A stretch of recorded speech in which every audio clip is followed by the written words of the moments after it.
আসন্ন ত্রয়োদশ জাতীয় সংসদ নির্বাচন, এই নির্বাচনকে সামনে রেখে বাংলাদেশের বড় বড় রাজনৈতিক দলগুলো তাদের নির্বাচনী ইস্তেহার বিভিন্ন প্রতিশ্রুতি দিয়ে জনগণের ধারে ধারে ঘুরে বেড়াচ্ছে। আর এই নির্বাচনের 300 আসনের মধ্যে কিছু কিছু আসন আছে যেগুলো খুব বেশি জনপ্রিয়, যেখানে বাংলাদেশের মিডিয়া, গণমাধ্যম থেকে শুরু করে সকল রাজনীতিবিদ যা বা রাজনীতি খোঁজখবর রাখে তাদের কাছে অনেক গুরুত্বপূর্ণ কিছু আসন আছে। তাদের মধ্যে অন্যতম একটি গুরুত্বপূর্ণ আসন হচ্ছে কুমিল্লা 1 আসন, যেটি দাউদকান্দি এবং মেঘনা উপজেলা নিয়ে গঠিত। এই আসন গুরুত্বপূর্ণ, স্বাধীনতার আগে থেকে শুরু করে এখন পর্যন্ত এই আসনটি সবসময় গুরুত্বপূর্ণ। আর এবারও এই আসনে কিন্তু একজন গুরুত্বপূর্ণ প্রার্থী রয়েছে, বাংলাদেশ জাতীয়তাবাদী দল বিএনপির স্থায়ী কমিটির সদস্য সাবেক মন্ত্রী ডক্টর খন্দকার মোশাররফ হোসেন, যিনি নির্বাচন করছেন কুমিল্লা 1 আসন। কুমিল্লা 1 আসন বাংলাদেশের সবসময় একটি গুরুত্বপূর্ণ আসন। এই আসনটি মূলত সবসময় আমরা দেখছি যেই দল সরকারে থাকে ঠিক এই দলের প্রার্থীর এই আসন থেকে জয়লাভ করে। অতীত আমরা দেখেছি এই আসন থেকে আওয়ামী লীগ নির্বাচিত হয়েছে, এর আগে আবার খন্দকার মোশাররফ হোসেন সাহেব নির্বাচিত হয়ে এখান থেকে মন্ত্রী হয়েছিলেন। মানে হচ্ছে এই আসনটি অত্যন্ত গুরুত্বপূর্ণ। এই আসনটি যেমন দেশের জন্য গুরুত্বপূর্ণ, এই আসনটি আমাদের কুমিল্লাবাসীর জন্য অত্যন্ত গুরুত্বপূর্ণ আসন এবং এটিকে বলা হয় কুমিল্লার প্রবেশদ্বার। যে আসনটি শুরু হয়েছে নারায়ণগঞ্জের সোনারগাঁ জাদুঘরের ঠিক পেছনের অংশ থেকে মেঘনা নদীর অববাহিকায় মেঘনা উপজেলা, যেটা মেঘনা ব্রিজ পার হওয়ার পর হাতের বাম পাশ থেকে শুরু হচ্ছে বিশাল এরিয়া জুড়ে মেঘনা উপজেলা এবং দাউদকান্দি, দুটি গুরুত্বপূর্ণ উপজেলা নিয়ে কুমিল্লা 1 আসন। কিন্তু প্রশ্ন হচ্ছে এই এলাকার মানুষ এত গুরুত্বপূর্ণ, ঢাকার এতটা কাছে, এই এলাকার মানুষের প্রত্যাশা প্রাপ্তির যদি হিসাব নিকাশটা করি আমরা কতটা পেয়েছে বা কতটা পাইতে পারে বা কতটা পাইতে পারতো।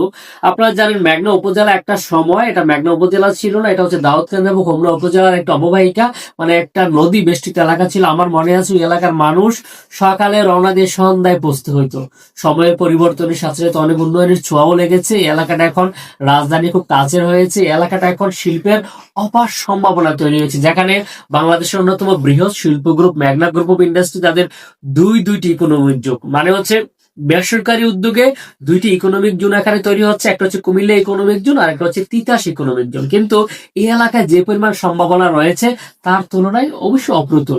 বিশেষ করে এই যে ইকোনমিক জোন গুলা কিন্তু গ্যাসের সংকটের কারণে মানে এখনো তারা উৎপাদনে যেতে পারছে না। আপনারা জানেন যে বাংলাদেশের অন্যতম বৃহৎ রিরুলিং ফ্যাক্টরি এবং গ্লাস ফ্যাক্টরি মেঘনা গ্রুপের কুমিল্লা ইকোনমিক জোন হওয়ার কথা ছিল, এগুলো এখনো বন্ধ হয়ে আছে।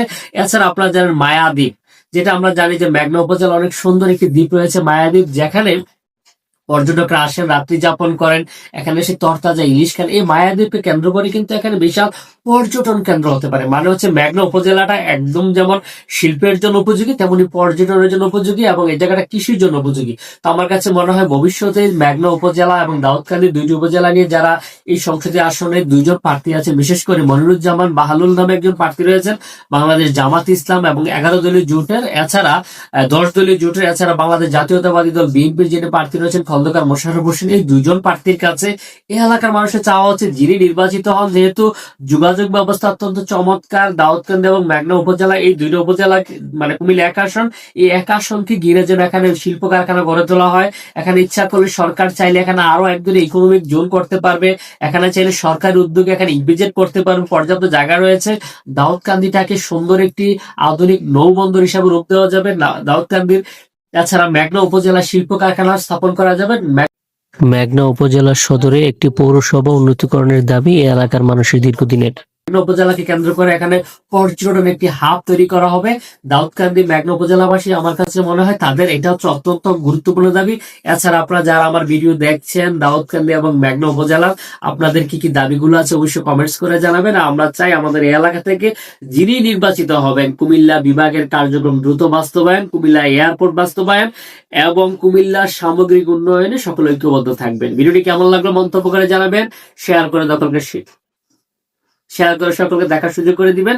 শেষ করছি, আল্লাহ হাফেজ।